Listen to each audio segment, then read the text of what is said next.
नमस्कार बच्चों, सुप्रभातम, नमो नमः। कल की क्लास को अपन जारी रखते हुए आगे प्रारंभ करने जा रहे हैं। कल अपन ने पढ़े थे संस्कृत के अंदर माहेश्वर सूत्र। आज अपन माहेश्वर सूत्र से संबंधित वापस क्लास को प्रारंभ कर रहे हैं। कल अपन ने अध्ययन किया था माहेश्वर सूत्र।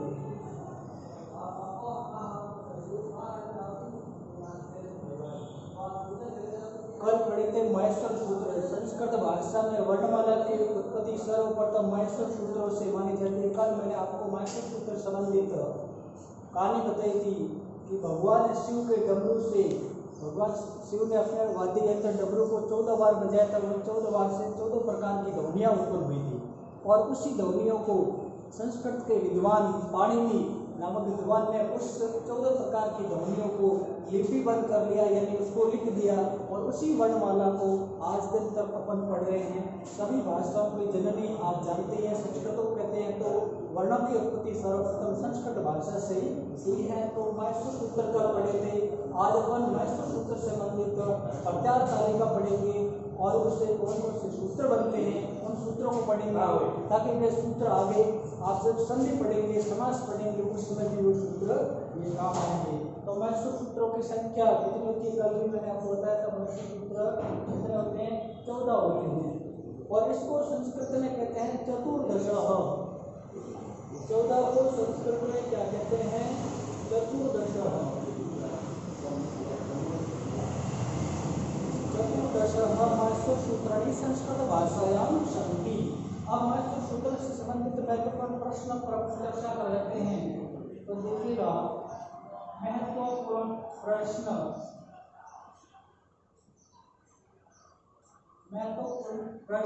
माहेश्वर सूत्र से संबंधित। सबसे पहले हम बात करते हैं कि माहेश्वर सूत्र के अंदर कुल वर्णों की संख्या कितनी होती है। तो माहेश्वर सूत्र में पहला लिखेंगे अपन माहेश्वर सूत्रों में कुल वर्णों की संख्या, कुल वर्णों की संख्या, कुल वर्णों की संख्या कितनी होती है? 42 होती है। इसको संस्कृत कहते हैं द्वाचत्वारि शतः। और दूसरा प्रश्न होता है माहेश्वर सूत्र में स्वर वर्णों की संख्या कितनी होती है? तो याद रखेंगे, माहेश्वर सूत्र में स्वर वर्णों की संख्या, स्वर वर्णों की संख्या माहेश्वर सूत्राणि स्वर वर्णाः कति सन्ति? माहेश्वर सूत्राणि स्वर वर्णाः 9 सन्ति। अगला प्रश्न, माहेश्वर सूत्र के अंदर व्यंजन वर्णों की संख्या कितनी होती है? माहेश्वर सूत्र में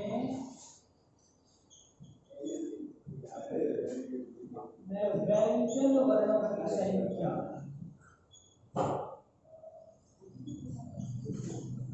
व्यंजन वर्णों की संख्या कितनी होती है? कितनी होती है?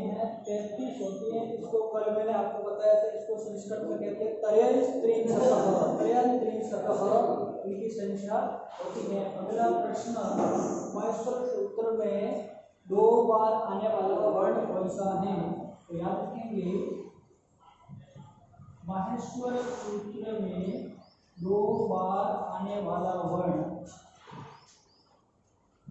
ऐसा कौन सा वर्ण है जो माहेश्वर सूत्र के अंदर 2 बार आता है? और 42 वर्णों में से ऐसा कौन सा वर्ण है जो 2 बार आता है? 2 बार आने वाला वर्ण,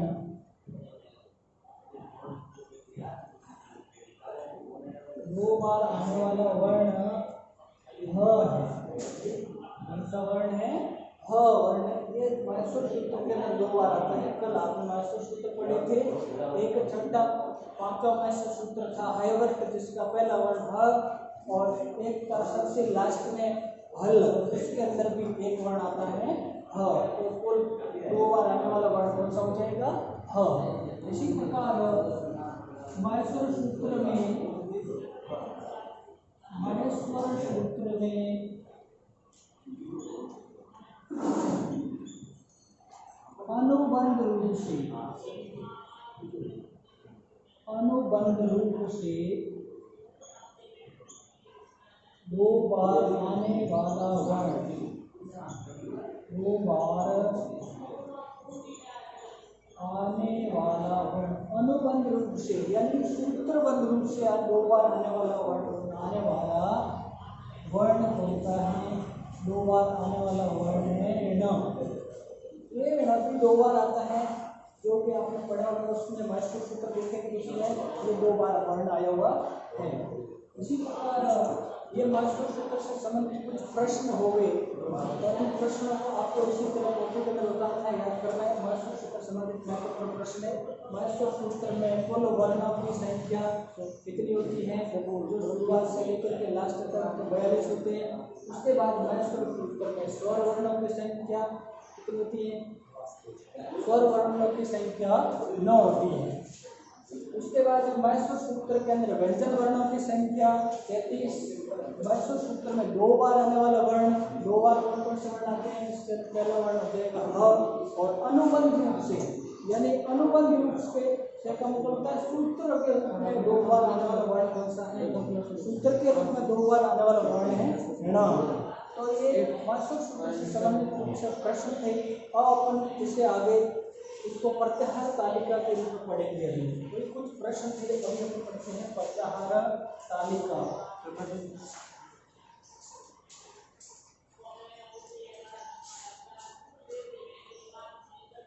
माइस्टर सूत्र से संबंधित पढ़ते हैं प्रत्याहार तालिका।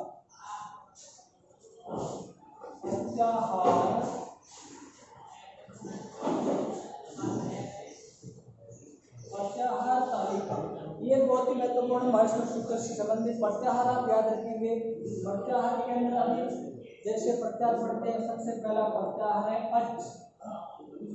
कल अपन ने पढ़े थे माइस्टर सूत्र जिसके अंदर अच यानी पहला अ और अंतिम च। इस अच के मध्य कौन कौन से वर्ण हैं? अच के मध्य होते हैं समस्त स्वर, समस्त स्वर। अच का मतलब होता है समस्त स्वर। दूसरा पढ़ते हैं हल। हल का मतलब होता है समस्त व्यंजन, समस्त व्यंजन वर्ण। तीसरा अक। अक का मतलब होता है अ ई उ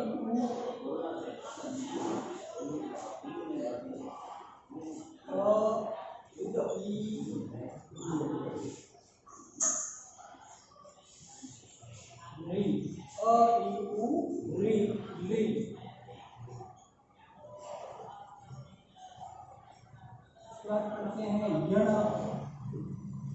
याद रखोगे जब संधि पढ़ेंगे आगे अपन स्वर संधि, व्यंजन स्वर संधि के अंतर्गत यण संधि पढ़ेंगे, वहां पर आएगा यण।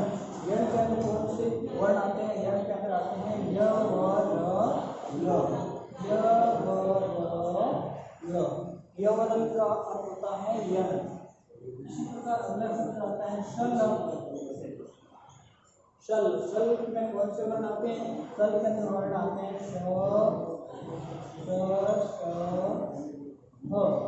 इसको और किस नाम से जाना जाता है? इसको कहते हैं ऊष्म वर्णाह। ऊष्म वर्णाह, ऊष्म वर्णाह कहते हैं। ऊष्म वर्णों की संख्या कितनी होती है? 4 होती है। और अंतस्थ वर्णों की संख्या कितनी होती है? 4 होती है। अंतस्थ वर्णाह, अंतस्थ वर्णाह ये भी संख्या में कितने होते हैं? 4 होते हैं। तो उनकी संख्या को याद रखेंगे ये। इसी प्रकार अगला पढ़ लेते हैं, जैसे पढ़ा जश। जश सूत्र भी याद रखेंगे। जश का मतलब होता है तृतीय वर्ण। आगे व्यंजन संधि के अंतर्गत पढ़ेंगे जशत्व संधि। जशत्व संधि में जश आएगा। जैसे जश आप देखते हैं, जश को मतलब होता है तृतीय वर्ण। कौन सा वर्ण? तृतीय वर्ण। यानी कहते हैं प्रत्येक वर्ग का, प्रत्येक वर्ग का तृतीय वर्ण। प्रत्येक वर्ग का तृतीय वर्ण में कौन कौन से आ जाएंगे? मास्टर सूत्र के अंदर कल पढ़े थे, उसके में आ गया ज, ब, क, ड और ड। ये प्रत्येक वर्ग के तीसरे वर्ण कहलाते हैं। इसी प्रकार आगे पढ़ लेते हैं, इसका मतलब आगे आ जाते हैं य, उसके बाद में झष, झष का मतलब होता है प्रत्येक वर्ग का चतुर्थ वर्ण। कौन वर्ण है? चतुर्थ वर्ण। उसको पढ़ेंगे ध,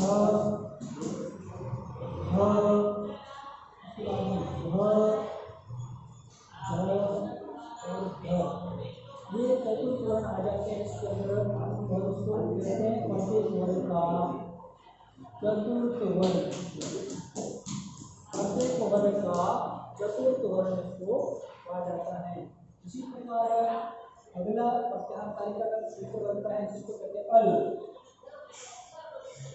अल सूत्र के अंदर आ जाते हैं पूरी वर्णमाला।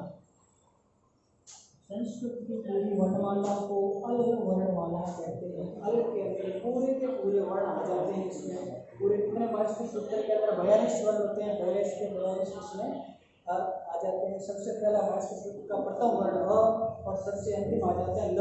अल को मिलाया हुए समस्त स्वर आ गए इसके अंतर्गत।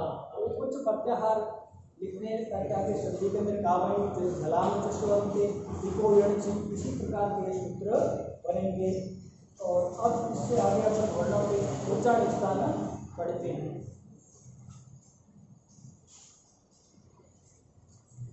ये कुछ प्रत्याहार थे। अभी इस वर्णों के उच्चारण स्थान, वर्णों की उत्पत्ति कैसे होगी ये तो जान लिया। अब इन वर्णों की उत्पत्ति यानी बोलते हैं तो उनका उच्चारण कहाँ से निकलता है, यहाँ से भी छोटी क्लास के बच्चों के प्रश्न बनते हैं, 8 क्लास के 9 क्लास के परीक्षा के प्रश्न आते हैं। यहाँ से उच्चारण स्थान से संबंधित प्रश्न आ जाते हैं कि कौन कौन से वर्ण है।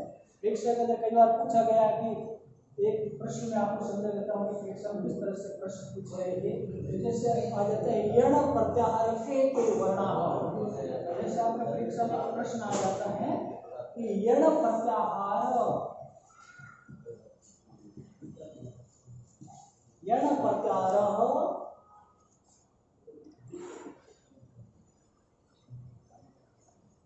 के वर्णा संधि।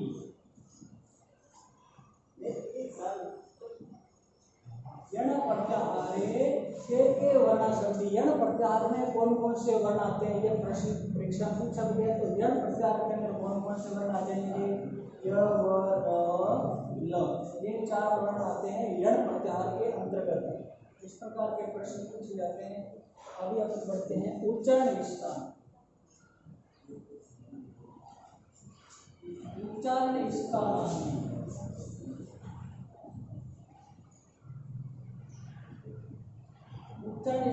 उच्चारण स्थान किसे कहते हैं? सर्वप्रथम वर्ण अपन बोलते हैं। अपन सर्वप्रथम वर्णों की उत्पत्ति हमारे मुख के अंदर जहाँ से होती है उसको कहते हैं उच्चारण स्थान। किसी भी वर्ण को, जैसे मैंने बोला क, अब मैंने क बोला तो इस क की अपन के मुख के अंदर उत्पत्ति कहाँ से हुई? सर्वप्रथम इस क की ध्वनि कहाँ से निकली? कोई उस वर्ण का क्या कहलाएगा? उच्चारण स्थान कहलाएगा। अपन अ से लेकर जितने भी वर्ण हैं प्रत्येक वर्ण का क्या पढ़ेंगे? उच्चारण स्थान पढ़ेंगे। तो उच्चारण स्थानों की बात करें तो उच्चारण स्थान होते कितने हैं? सबसे पहले याद रखेंगे उच्चारण स्थान कितने होते हैं। उच्चारण स्थान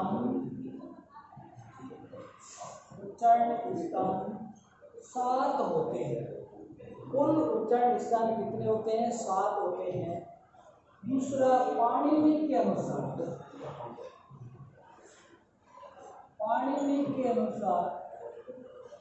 संस्कृत व्याकरण के रचनाकार पाणिनि ने उच्चारण स्थानों की संख्या कितनी बताई थी? 8। तीसरी बात है संस्कृत में उच्चारण स्थानों की संख्या। संस्कृत में उच्चारण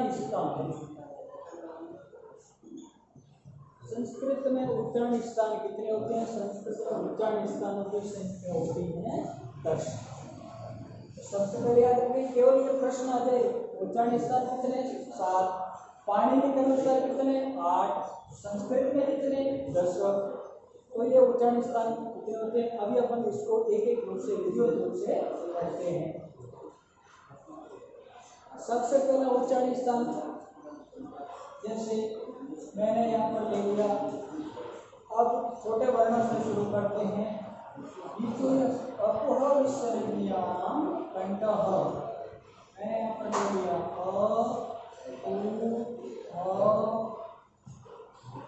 विसर्ग, अपोह विसर्ग कंठः। सबसे पहला उच्चारण स्थान है अपोह विसर्ग कंठः, यानी अब इसको पूरे सूत्र को अपन खोल के देख लेते हैं केवल ये। तो पहला उच्चारण स्थान, सबसे पहला उच्चारण स्थान है कंठ। सभी को जानकारी है कंठ कहाँ पर होता है? कंठ हमारे यहाँ होता है, जहाँ पर हमारे किसी वर्ण की ध्वनि निकलती है, बोलते हैं, गूंज उत्पन्न होती है, इसको कहते हैं कंठ। इस कंठ से कौन कौन से वर्ण बोले जाएंगे, इसको बोलकर क्या कर अभ्यास कर सकते हैं। तो कौन कौन से वर्ण आएंगे, एक एक तो अपन याद रख नहीं सकते, केवल आपको ये याद रखना है अकुह विसर्ग कंठः, अकुह विसर्ग कंठः, अकुह विसर्ग कंठः। तो ये याद रखना है। अब अकुह विसर्ग का मतलब क्या होता है, तो ध्यान रखिएगा, यहाँ पर अ का मतलब होता है आ। उसके बाद में लिखा हुआ कु का मतलब होता है क ख ग घ, यानी क वाली पूरी लाइन, यानी